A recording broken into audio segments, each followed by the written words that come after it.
नमस्कार, मैं हूं शरद द्विवेदी और आज का हमारा मुद्दा है पट्टों पर सियासत भारी। पट्टों पर जो सियासत है ये हो रही है भारी, और किसके साथ है? आदिवासी। तो आज इसी पर हम डिबेट करने जा रहे हैं। और इससे पहले कि हम आगे बढ़ें, सबसे पहले देखिए इसी पर फोकस हमारी रिपोर्ट और फिर डिबेट।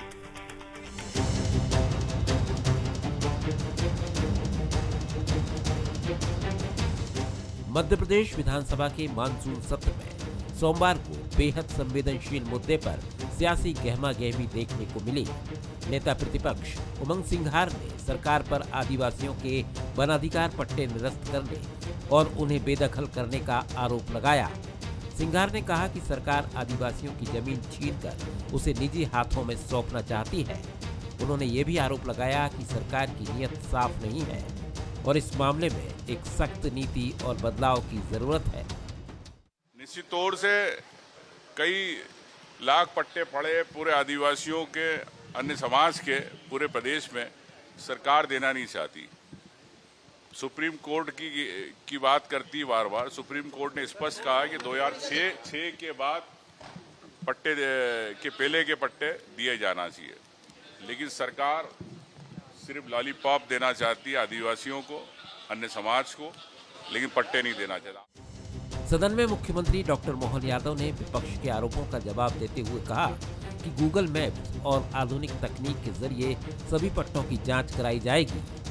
उन्होंने ये भी कहा कि बीजेपी सरकार आदिवासियों के हित में काम कर रही है।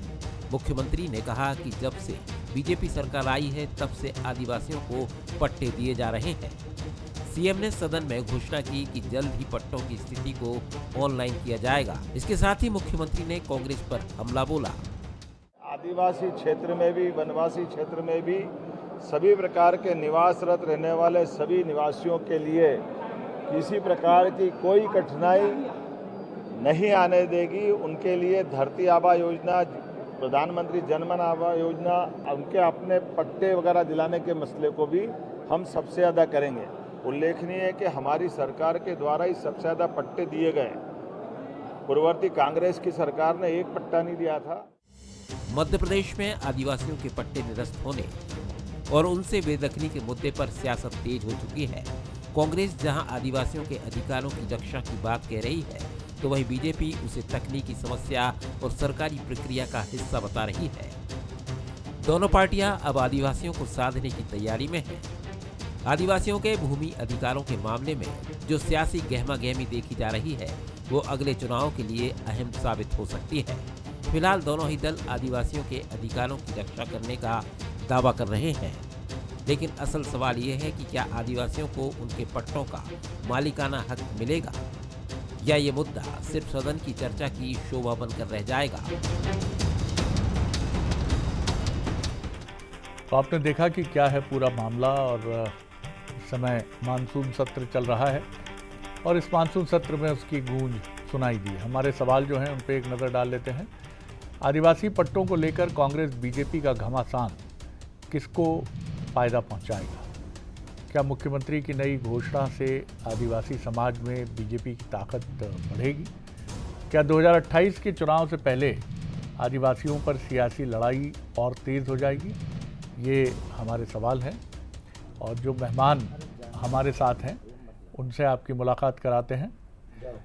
इस वक्त हमारे साथ स्टूडियो में हैं बीजेपी के सीनियर लीडर और वरिष्ठ विधायक आशीष शर्मा जी। उनका बहुत स्वागत है।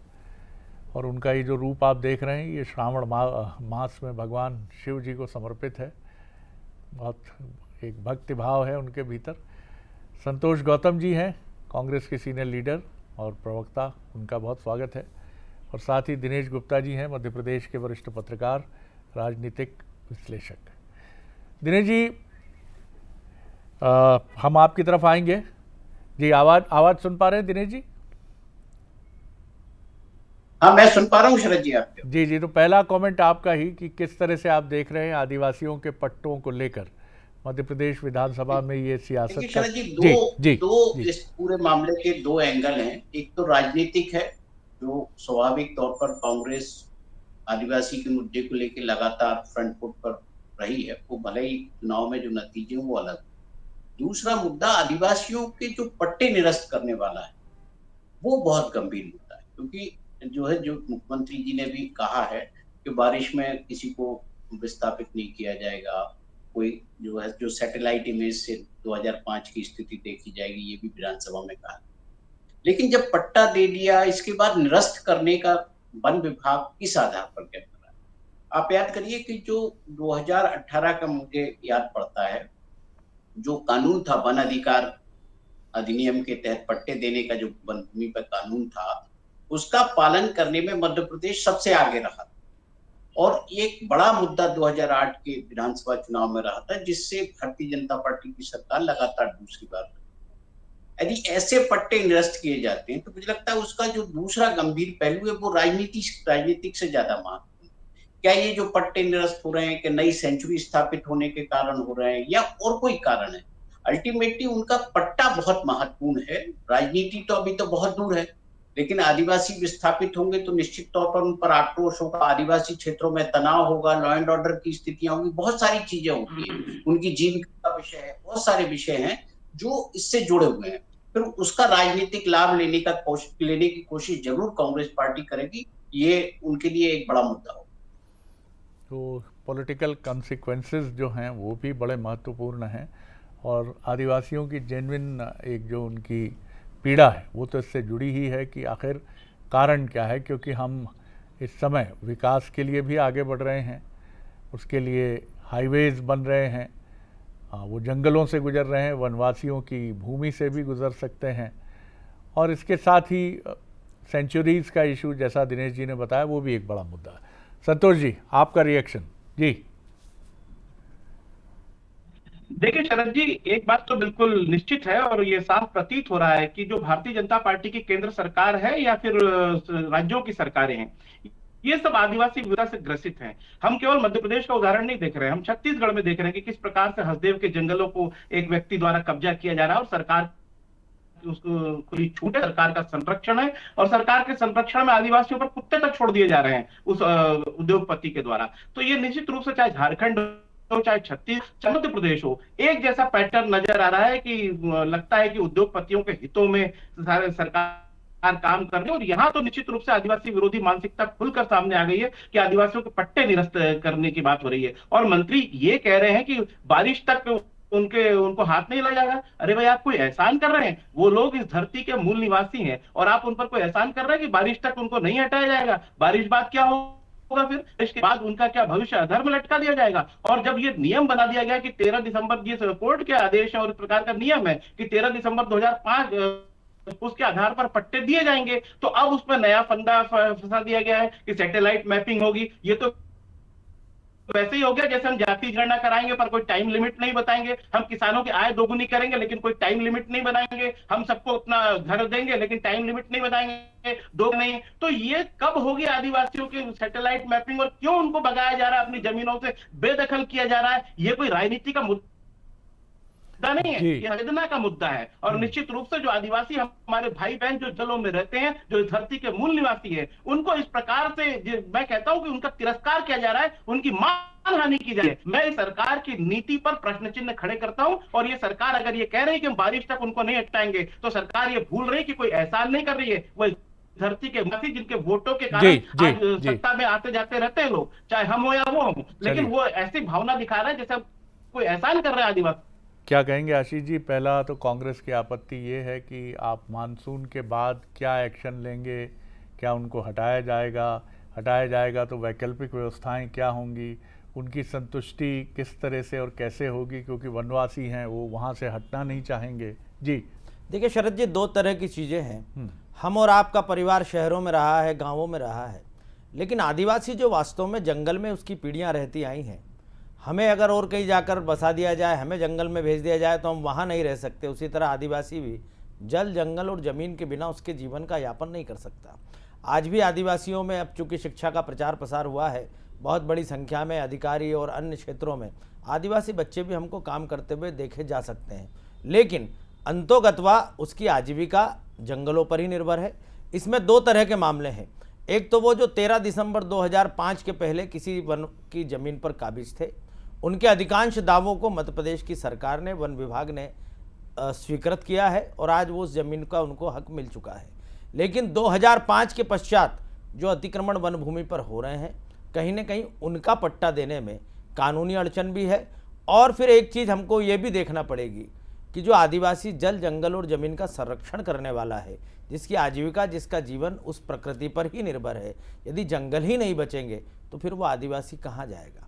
और इसलिए जंगलों का संरक्षण, वन्य जीवों का संरक्षण भी आने वाली पीढ़ियों के लिए परम आवश्यक है। हमारी सरकार ने आदिवासियों को सर्वाधिक वनाधिकार पत्र, चाहे शिवराज सिंह चौहान जी की सरकार हो, चाहे वर्तमान सरकार हो, आदिवासी हितों का सर्वाधिक संरक्षण हमारी सरकार ने किया है। मैं आपसे पूछना चाहता हूं, जिन आदिवासियों के वोट पर कांग्रेस की सरकारें बनती रही, उस झाबुआ, अलीराजपुर, बड़वानी और आदिवासी बाहुल्य गांवों में आज यदि पक्की सड़कें मजरे टोले में दी जा रही है तो भारतीय जनता पार्टी की धरती आबा योजना के अंतर्गत दी जा रही है। अकेले 20,000 करोड़ रुपए मध्य प्रदेश को धरती आबा योजना में केंद्र सरकार ने आवंटित किए हैं। उनके घर 24 घंटे वाली बिजली, उनके घर तक पीने का पानी, उनके मजरे टोले तक शिक्षा, स्कूल, आंगनबाड़ी पहुंचाने का काम भारतीय जनता पार्टी की सरकार कर रही है।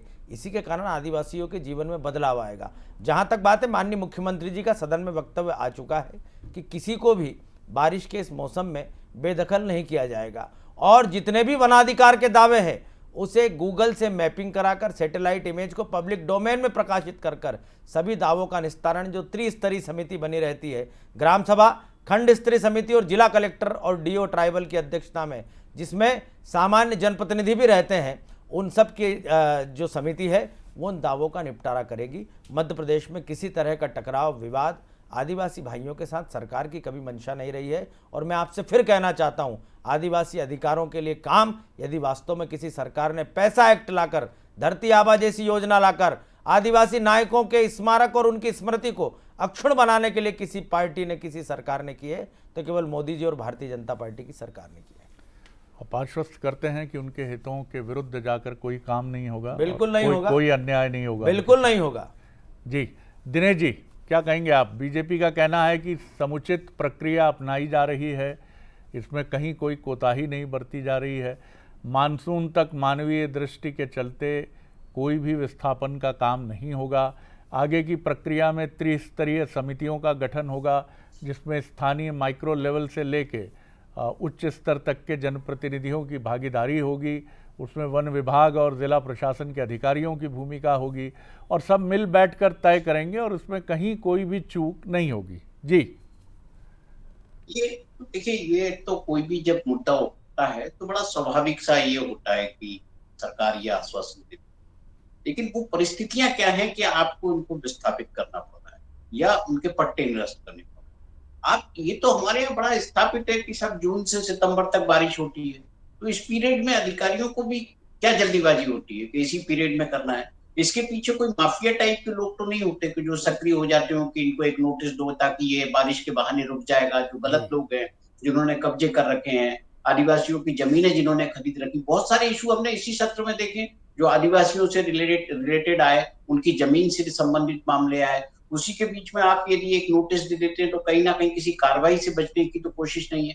ये तो सरकार हर बार निर्देश जारी करती है कि बारिश में कहीं से कोई विस्थापन नहीं हो, शहरों हो या जंगल हो, लेकिन इसके बावजूद ये होता है तो निश्चित तौर पर ये चौंकाने वाली चीजें होती है कि कहीं ना कहीं गवर्नेंस के लेवल पर कोई चूक हो रही है। एक स्वतंत्र विश्लेषक के नाते, सीनियर जर्नलिस्ट के नाते आप क्या देखते हैं इसमें? कहाँ आपको लगता है किस चीज़ का ध्यान रखा जाना चाहिए जिससे आदिवासी हित के विरुद्ध कोई कदम न उठ जाए? कई बार मंशा नहीं होती, और क्यों होगी?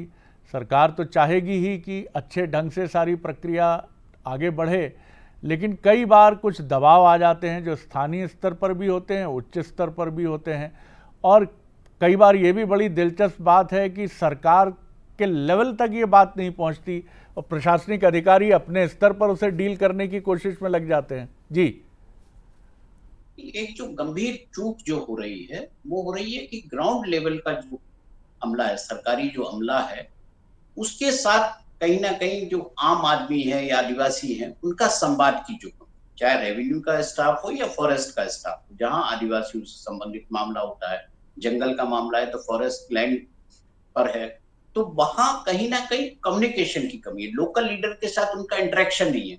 कोई भी लोकल लीडर इस तरह की चीज पर सहमति नहीं जाहिर कर सकता, चाहे वो सत्ताधारी दल का हो या विपक्ष का हो। लेकिन ये जो है राजनीतिक आधार पर आप यदि इसका जो है डिवीजन करेंगे कि सब सरकार भाजपा की है तो हमको कांग्रेस वाले से बात नहीं करना है, उसको भरोसे में नहीं लेना, ये सारी चीजें जो पहले होती थी अब वो कहीं ना कहीं चूक हो रही है। ये जितने भी विवाद कई बार हम सामने देखते हैं वो केवल संवाद की कमी के कारण होते हैं। तो महत्वपूर्ण यही है कि संवाद आप मजबूत रखेंगे तो कई चीजें सरकार की परेशानी का कारण नहीं बनेगी, ना सफाई देनी पड़ेगी सरकार को। बिल्कुल, और इसमें जिन राज्यों में बहुत बेहतर काम हुआ है, कोई ना कोई मॉडल स्टेट हमेशा ऐसा अवेलेबल होता है। कई जगह मध्य प्रदेश भी मॉडल स्टेट है जिसने कई योजनाओं का एग्जीक्यूशन बहुत अच्छे तरीके से किया है। तो इन मॉडल स्टेट में किया शरद जी वनाधिकार पट्टे में। जी जी जी, बिल्कुल ठीक कहा आपने।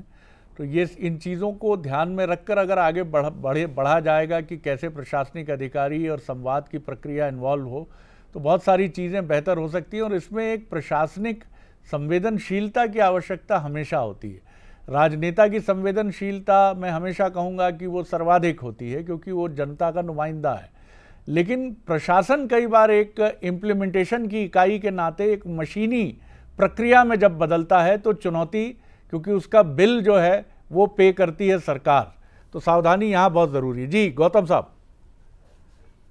देखिए शरद जी, मध्य प्रदेश के शीर्षतम पत्रकारों में से आप एक हैं और आपने इसी अपनी चिंता जाहिर की और आशीष शर्मा जी से आपने वादा करने की कोशिश की अत्याचार तो नहीं होगा, उनके हित सुरक्षित होंगे। आपने बिल्कुल जायज प्रश्न उठाया, लेकिन विधायक जी की मजबूरी है कि वो क्या कहेंगे। वो यही तो कहेंगे कि हाँ हम उनको पूरा संरक्षण देंगे, हम दलितों को के साथ भी अत्याचार नहीं होने देंगे, आदिवासियों के साथ अत्याचार नहीं होंगे। लेकिन यही मध्य प्रदेश है और इसी भारतीय जनता पार्टी की सरकार है जहां हमने देखा कि आदिवासियों को मल खिलाने और उनके चेहरों पर पेशाब करने की घटनाएं सामने आई हैं। तो आदिवासी यहाँ कितना सुरक्षित है, उनके ऊपर हमलों की घटनाएं तमाम सामने आई, उनके फर्जी केसेस की घटनाएं सामने आई है, उनको अपनी जमीनों से बेदखल करने की घटनाएं सामने आई है, उनके साथ सिलिकोसिस की इतनी खतरनाक बीमारी उनको घेरे हुए क्योंकि पलायन करते हैं, गुजरात में जाकर वो खदानों में काम करते, पत्थर की सिलिका उनके सीनों में जमा हो जाता है। लेकिन सरकार को कोई चिंता नहीं है। ऊपर से तुर्रा ये कि सरकार कह रही है कि ये हमारी तो सरकार है जो आदिवासियों को पट्टे दे रही है। अरे भाई आपकी ही सरकार है, पिछले 20 वर्षों से आपको ही देना पड़ेंगे, कांग्रेस पार्टी की सरकार नहीं कि कांग्रेस पार्टी यहाँ पर दे पाएगी। एक बात। दूसरी बात कि आप जब ये कह रहे हैं कि हम आदिवासियों के हितों का संरक्षण करेंगे तो ये बार बार से प्रश्न कहाँ उठता है कि आदिवासियों को ये बारिश के बाद बारिश तक कोई तकलीफ नहीं होने देंगे और बारिश के बाद कुछ दूसरी बातें आएंगी। मैं कहता हूं कि सरकार को पूरी संवेदनशीलता के साथ काम करना चाहिए। आदिवासी हमारी धरती के मूल निवासी हैं और मैं एक चीज स्पष्ट कर देना चाहता हूं कि आदरणीय दिनेश गुप्ता जी ने बातों ही बातों में इशारा कर दिया कि क्या कहीं कोई माफिया की चाल तो नहीं है। और प्रशासनिक अधिकारी तो वही करते हैं जो राजनीतिक दल सत्ता में बैठा होता है, उसकी मंशा क्या है उसको ध्यान रखते हैं। वो समझती है प्रशासनिक मशीनरी कि इनकी राजनीतिक इच्छा शक्ति आदिवासियों को लेकर क्या है। तो कई बार हमें फिर मजबूरी में कहना पड़ता है कि मनुवादी मानसिकता से ग्रसित लोग कभी भी दलितों और आदिवासियों की पीड़ा को नहीं समझ सकते और वो अगर समझते भी हैं तो केवल राजनीतिक मजबूरी वश, क्योंकि उनको वोट चाहिए होते हैं। लेकिन जब उन्हीं की पार्टी के विधायक और जब उनके चेहरों पर पेशाब करते हैं, आदिवासियों के चेहरों पर पेशाब करते हैं, तो ऐसी घटनाओं की पुनरावृत्ति बाद में मल खिलाने के रूप में सामने आती है। लेकिन इस सरकार के कानों पर जूं नहीं रंगती। नेमावर में हमारी 5 बहनों के साथ दुष्कर्म होकर उनको जमीन में गाड़ दिया गया, हमारी आदिवासी बहनों को। ये वही सरकार है भारतीय जनता पार्टी की। लेकिन उसके बाद ये घटनाएं रुकनी चाहिए थी। लेकिन बड़े शर्म का विषय है कि भारतीय जनता पार्टी की सरकार इन घटनाओं को रोक पाने में अक्षम रही है। आशीष जी, कांग्रेस इसी तरह का बरगलाने वाला भाषण कांग्रेस के नेता देते हैं, लेकिन आदिवासी इस बात को जानता है, समझता है कि उसको बराबरी का दर्जा, उसको जो उसकी अपेक्षाएं सरकार से होती है उनको पूरा करने का काम हमने किया है। लघु वनोपज समितियां हमने बनाई है, लघु वनोपज संग्रहण करने का अधिकार दिया है, तेंदुपत्ता के हमने राशि बढ़ाई है, साथ ही साथ आदिवासी क्षेत्रों में घर तक उनके लिए राशन पहुंचे, इसलिए आदिवासी बेटा बेटियों को ही हमने गाड़ियां दिलाकर उनके घर तक राशन पहुंचाने की व्यवस्था की है। आदिवासियों के लिए पैसा एक्ट लागू किया है, अपने यहाँ की व्यवस्थाओं का अधिकार वहाँ की ग्राम सभा को दिया गया है। और ये धरती आबा जिस योजना को आप देख रहे हैं, जब इसका पूरा इम्प्लीमेंटेशन हो जाएगा उसके बाद आपको आदिवासी उन क्षेत्रों में सड़कें मिलेगी जहां आदिवासी कच्ची सड़कों पर चलने के लिए बाध्य था।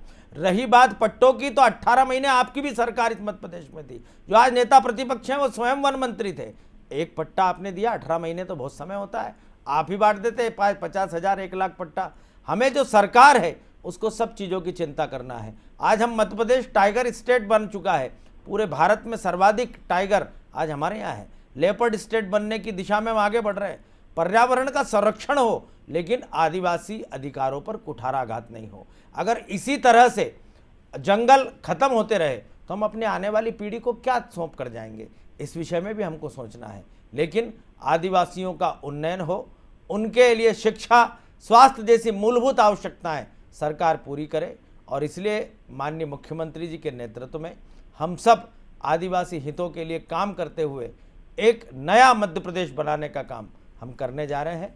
और जिन लोगों को इसमें राजनीति करना है वो राजनीति कर सकते हैं, लेकिन मध्य प्रदेश का आदिवासी जानता है हर सुख दुख तकलीफ में भारतीय जनता पार्टी उनके दरवाजे तक पहुंचती है, और सरकार की योजनाओं के कारण ही आज उनके जीवन में व्यापक परिवर्तन आया है। दिनेश जी, सबसे महत्वपूर्ण बात जो इसमें ये है कि हम सस्टेनेबल डेवलपमेंट की जो डेफिनेशन है वो हमारी कई बार इधर उधर इसलिए हो जाती है कि एक विकास की जो यात्रा हमारी है उसमें कई सारी चीज़ें गड़बड़ भी हो जाती हैं। आदिवासी की असली शक्ति है उसका वनवासी होना और वन में रहना। मूल स्वभाव और मूल जीवन शैली में परिवर्तन कर देते हैं। भगोरिया में अब लिपस्टिक लगाती हैं लड़कियां। आदिवासी अपनी पारंपरिक देशी मदिरा के स्थान पर बियर का सेवन करता है।